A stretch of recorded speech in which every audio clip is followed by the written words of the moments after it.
Makasih ya Jessica ya perkenalannya. Makasih juga untuk panitia juga udah ngundang saya hari ini. Masa peserta semester 1 nih?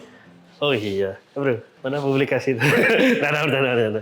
Jadi adik-adik, saya Dr. Amarta Manuaba, perkenalkan, mungkin yang belum kenal ya. Saya adalah dosen Anda di Fakultas Kedokteran Universitas Udayana. Tapi selain itu, tahun lalu saya sempat viral. Tahu nggak kenapa? Karena kan waktu itu pembelajarannya online. Jadi saya sempat beli audio set profesional yang lengkap kan. Ya karena saya dosen ngajar kan. Kalian belajar online kalau audionya nggak gerebek-gerebek kan jelek rasanya kan. Saya beli yang profesional, saya pakai ngajar. Tapi setelah ngajar kasihan juga. Ini audio set mahal. Lahirlah video ini. Next slide. Gimana rasanya pegang uang 1 miliar?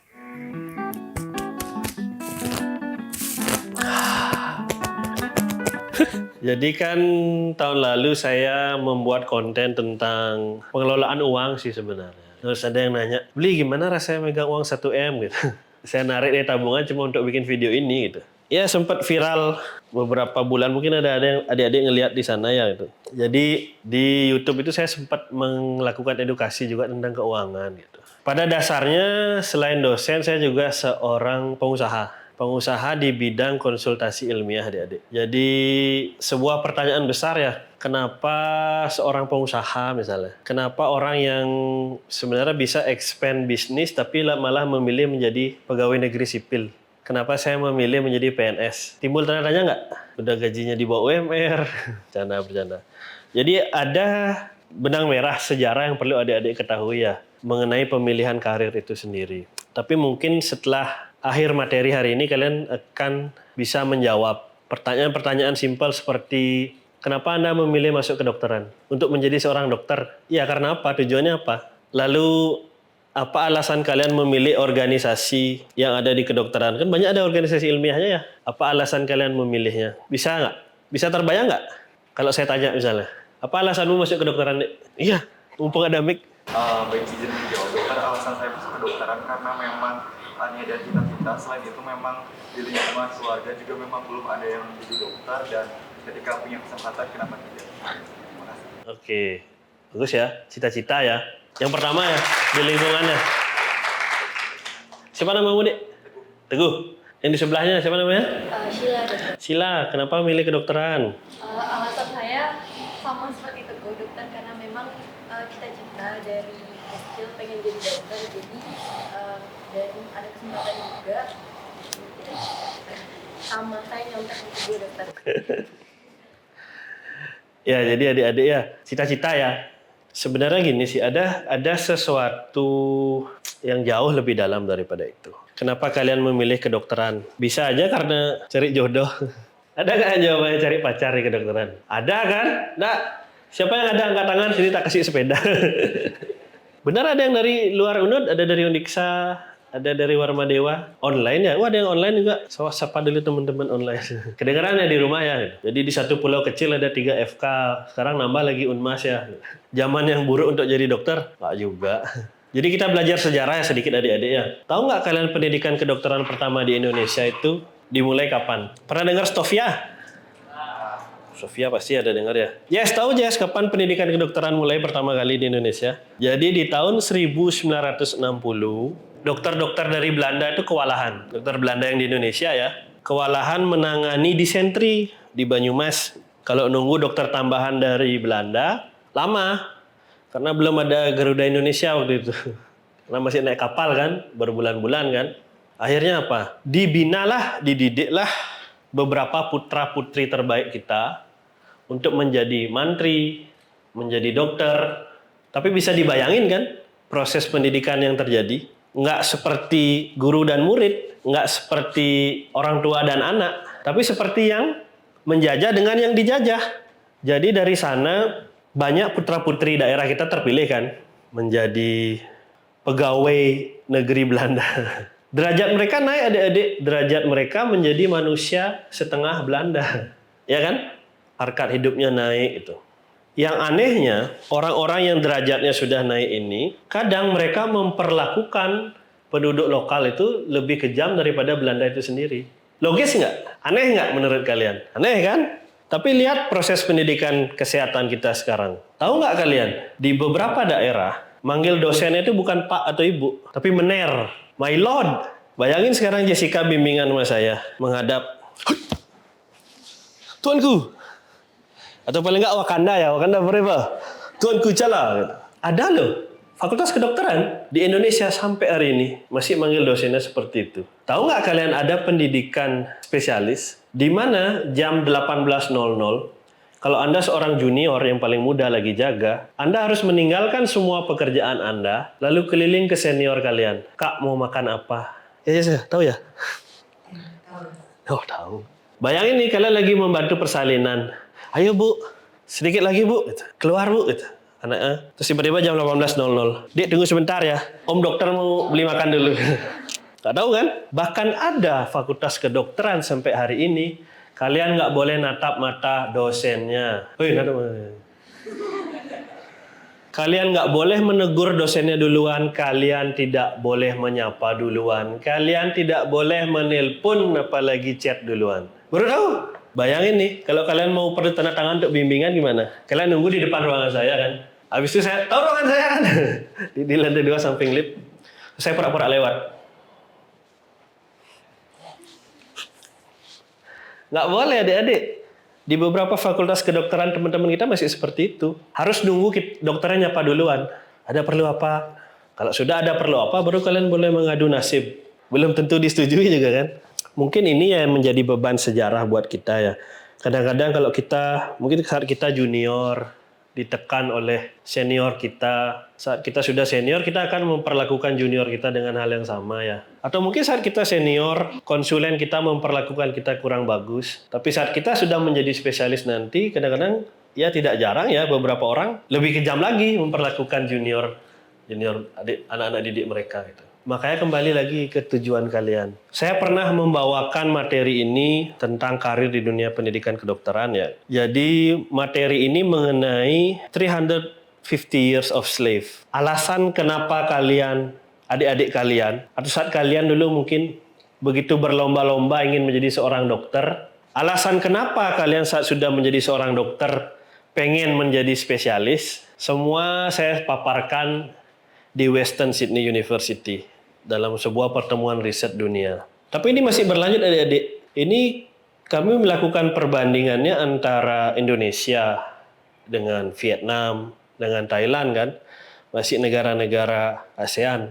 Saat ini kami melakukan risetnya ke negara-negara Asia. Bulan ini saya harus ke Beijing, Shanghai untuk melanjutkan riset tentang karir update ini. Tentang alasan kalian memilih karir itu.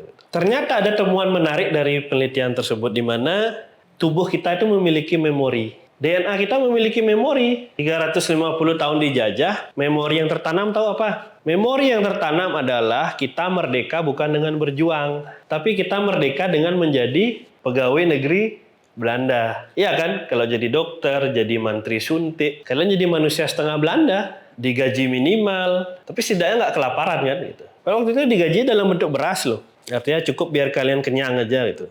Tapi masih lapar, jadi nggak bisa mikir. Gitu. Nah, ini sebenarnya menjawab pertanyaan-pertanyaan yang sudah saya paparkan di atas tadi. Kapan sih pendidikan kesehatan kita pernah enak? Gitu. Terus juga apa tujuan kalian masuk kedokteran tadi? Apa tujuan kalian ikut organisasi ilmiah di kedokteran itu? Jadi kalau kalian ingin menjawab apa tujuan kalian masuk kedokteran, kalian harus tahu 3 hal. Ada yang namanya job, ada yang namanya karir, ada yang namanya calling. Job akan sangat terkait erat dengan uang. Artinya either you like it or not, you will do it for the money. Ada kan teman-teman kita masuk kedokteran biar jadi dokter karena alasannya uang? Ada. Berikutnya, ada yang namanya karir. Bedanya di karir adalah orang-orang itu tidak terlalu berorientasi di uangnya, tetapi berorientasi di jenjang yang ada di dalam pekerjaan tersebut. Misalnya polisi, dari polisi ya, kan ada naik pangkat kan, sampai dia letnan, kapten, AKBP, sampai jenderal ya. Ada kok orang yang kerja memang ngejar karir. Terakhir adalah calling. Next slide. Nah ini deh, passion ya. Ya karena memang dia senang. Seperti saya contohnya, saya senang mengajar. Makanya alasan saya menjadi pegawai negeri sipil adalah karena saya senang mengajar. This is my calling. This is my passion. Alangkah beruntungnya orang-orang yang bisa menjadikan passion mereka sebagai mata pencarian. Benar nggak?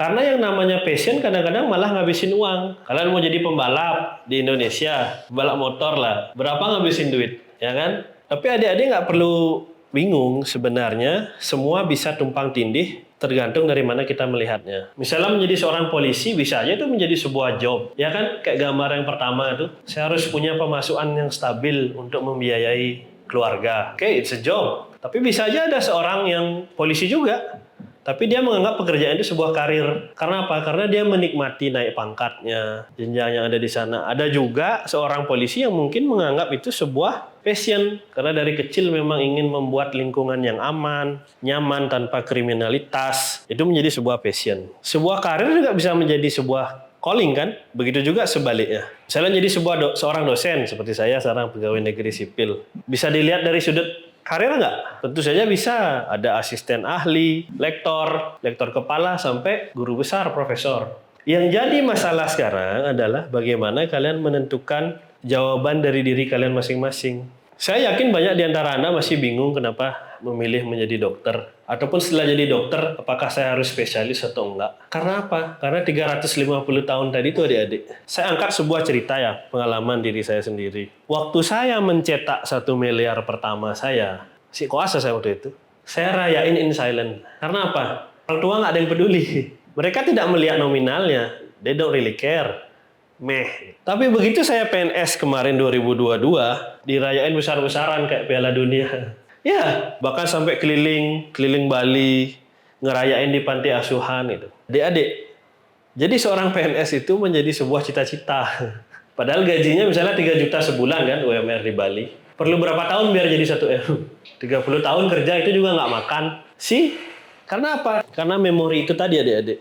Makanya kalian di ruangan ini atau nonton online harus bisa memutuskan kalian tuh jadi dokter untuk apa. Oke, I don't have a calling. Bisa aja masih ada yang bingung ya setelah pemaparan materi ini. Entah kalian mau jadi spesialis apa, mau jadi klinisi, non klinisi, atau mungkin yang sama sekali nggak ada di bidang ilmu kedokteran, nggak masalah. Tapi cara menentukannya gimana? Itulah menjawab pertanyaan kedua kita, apa tujuan kalian berorganisasi? Kalian harus ikut organisasi yang menggambarkan kehidupan kalian setelah selesai masa pendidikan. Benar-benar merepresentasikan kehidupan nyata gitu loh. Bahkan ada banyak pilihannya kan. Ada TBM, ada KIH. Tujuannya apa? Tujuan biar kalian nyicipin semua. Bukan berarti kalian nggak tahu terus kalian nggak nyobain. Cobain aja dulu. Kalau memang kalian seneng riset misalnya, masuk di KIH. Kan sama kayak ikan ditaruh di dalam kolam kan. Udah ahli langsung. Kalau nggak cocok ya keluar aja, ganti gitu. Fleksibilitas seperti itulah yang harus ada di mindset kalian. KIH sendiri juga contohnya. Saya banyak merekrut orang dari KIH loh. Bahkan beberapa ketua KIH sebelumnya semua kerjasama riset dengan saya. Karena apa? Karena pasti terfiltrasi di sana. Bentuk filtrasinya seperti apa? Pernah dengar research? Tahu kan? Jadi anak-anak KIH yang terfiltrasi, terpilih, pasti kita libatkan ke penelitian-penelitian segmental di dalam sebuah departemen. Ya, kita libatin di riset dosen, di rumah sakit, walaupun di lab juga kita libatkan.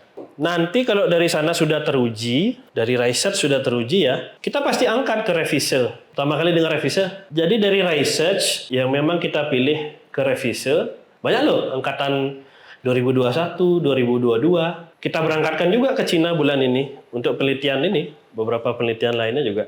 Jadi bedanya research dengan revise, orang-orang revise ini kan sudah pilihan, tapi segmennya lebih komersil. Mengerti? Karena ini adalah orientasinya swasta. Kita memungut bayaran. Revise punya lab sendiri, namanya Biocore. Kita punya PCR sendiri, ELISA sendiri. Karena apa? Kita sudah riset mandiri. Dan semua ini di bawah PT yang namanya Intisari Sains Medis. Kebetulan saya adalah salah satu pendiri dari PT ISM. Di mana PT Intisari Sains Medis ini 2021 kemarin ya, valuasinya nyentuh 1 juta US dollar. Tapi bisnisnya utamanya adalah di bidang riset, di bidang ilmiah. Mungkin itu aja ya penyampaian dari saya terkait dengan arah masa depan adik-adik ya. Karena sering terjadi, kalian masuk ke kedokteran tuh nggak tahu mau dapat apa. Benar nggak? Kalian kira masuk, mungkin orang tua kalian juga mengira masuk kedokteran itu kuliahnya di kelas duduk, ya kan? Padahal ada aspek praktikumnya, ada aspek praktisnya, ada pendidikan kliniknya. Kalau kalian sampai salah melangkah, ini cerita salah seorang senior sih. Ini bukan di UNUD tapi ya. Dia 15 tahun nggak selesai koas. 15 tahun, yes. Beneran, kita sebut aja namanya Dono ya. Orang mukanya mirip sama Dono dia. Sampai adik kelasnya dia jadi kepala bagian di tempat dia lagi stase. Serba salah manggilnya, kepala bagiannya manggil dia siapa gitu. Ya kita berharap dia lulus kan setelah kepala bagiannya adik kelasnya. Ternyata enggak. Sampai hari ini juga belum lulus gitu. Makanya kalau kalian salah memilih jalur, walaupun kalian sudah masuk ke kedokteran masih bisa zong. Paham ya? Terima kasih.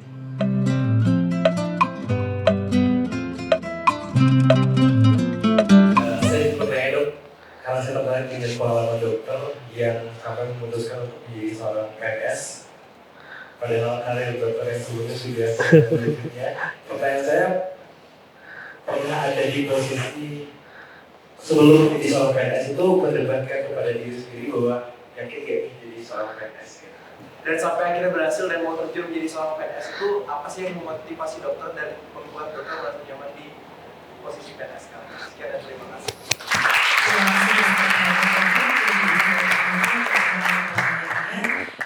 Ya, Kevin ya, benar sih pertanyaannya ya. Nusuk banget sebenarnya. Nggak apa-apa, saya dikira ngeprank loh sama teman-teman. Waktu saya bilang saya mau jadi PNS. Bahkan sampai hari saya berangkat Latsar, pelantikan ke Jakarta pun, orang-orang masih ngira April mau gitu. Sampai saya live streaming, saya ujian.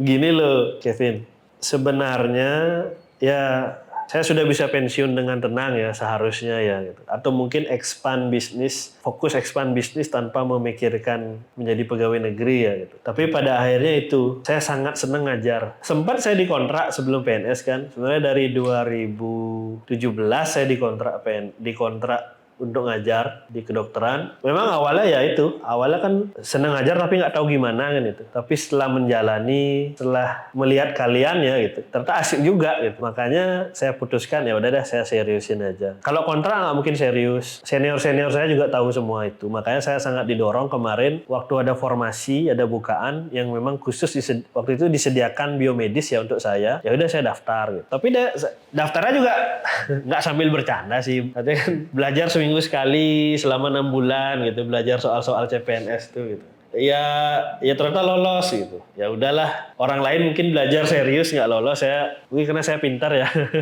Sombong nih. Nggak bercanda, bercanda.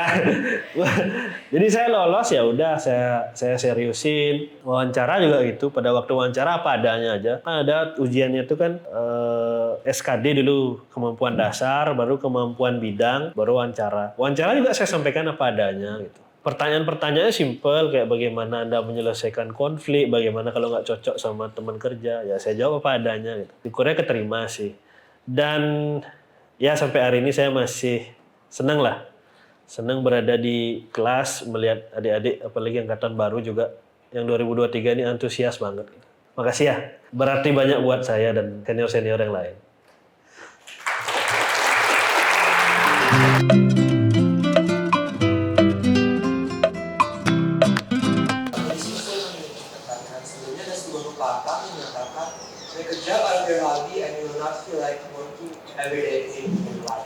Job. Saya kata ini kadang-kadang bisa justru sebaliknya. Betul. Ketika hobinya sebagai pekerjaan, Bosan gitu. Bosan sama hobinya tersebut. Dan pengalaman saya waktu dulu saat saya jadi panitia SMK, hobi saya kan melukis ya. Terus jadi di seksi kreatif. Akhirnya karena banyak request dan jawab dari seksi kreatif tersebut, jadi malas gambar. Sekarang udah nggak gambar lagi. Jadi menurut dokter, agar kita bisa menjadikan hobi kita sebagai karir sekaligus, tetapi masih tetap mempertahankan hobi kita tersebut tanpa adanya tujuan, itu dari mana? Benar nih sih, sering masalah nih. Siapa panggilanmu, Dek? Nayaka. Ya ini sebenarnya pepatah yang salah sih, Steve Jobs kalau nggak salah. Kok Steve Jobs? Bill Gates ya waktu itu yang bilang ya, jadikanlah hobimu sebagai sebuah pekerjaan dan kau tidak perlu bekerja satu hari pun gitu. Tidak sesimpel itu, tidak sesimpel itu. Saya sampaikan ke kalian ya, waktu saya pertama kali ngambil klien tentang konsultasi ilmiah, saya ngambil klien itu waktu koas. Bayangin nggak, saya baju jaga, baju pink, yang datang residen baju biru, sama konsulennya pakai jas, bimbingan ke ruang koas. Ya legend waktu itu. Makanya waktu itu saya pertanyaan apapun bisa saya jawab. Mau dibolak-balik seperti apapun tentang riset ilmiah saya pasti jawab. And I'm good at it and I nailed it. Benar Nayaka, tapi setelah kan iklannya jadi mulut ke mulut kan, jadi banyak banget, jenuh kan. Disitulah kamu belajar untuk memanage, manajemen. Bukan hanya manajemen waktumu, kamu jadiin itu sebuah usaha. Makanya saya mendirikan sebuah PT. Saya merekrut orang-orang dengan visi yang misi yang sama dan menjadi perpanjangan tangan saya. Dr. Supatman Abbas salah satu contohnya. Beliau sampai hari ini masih menjadi tangan kanan komisaris di PT saya. Dia salah satu dari 4 orang yang terlibat di pengembangan konsultasi ilmiah pada waktu itu. Dan akhirnya 50%, 70%, 90% job saya serahkan ke dia. Dan saya masih menikmati profitnya tentu kan. Kita yang punya PT. Tapi akhirnya dia kewalahan juga, makanya dia sekarang punya lead bank. Kita sangat open di lead bank tersebut untuk mencari member-member baru yang memang tertarik di bidang ilmiah. Saya membuka kesempatan, saya hari ini ngiklan, mencari call for worker, call for researcher gitu. Karena apa? Karena memang kebutuhan untuk ilmiah ini semakin lama semakin berkembang. Makanya Anda juga harus bisa mengembangkan, memanage orang-orang ya. Itu salah satu alasan sih kenapa saya juga belajar manajemen gitu. Saya punya satu cerita lagi buat Nayaka gitu. Dia seluruh keluarga dokter tapi dia sendiri enggak. Dia senang gambar. Sama ada kayak kamu, gambar arsitektural sekarang untuk proyek-proyek besar di Bali, hotel, villa, dan akhirnya dia semakin besar, dia semakin milih-milih klien, ya kan? Yang dia nggak senang dia nggak ambil. Tapi setelah dinasihati tentang manajemen, dia punya PT sendiri yang memang khusus untuk ngedesain gambar arsitektural. Orang-orangnya banyak, harga konsultasinya juga mahal gitu. Jadi pastikan passion kamu itu bisa kamu manage dan jadiin uang dan kamu memang nggak perlu kerja sama sekali sih. Oke, ya nanya kaya. Terima kasih banyak.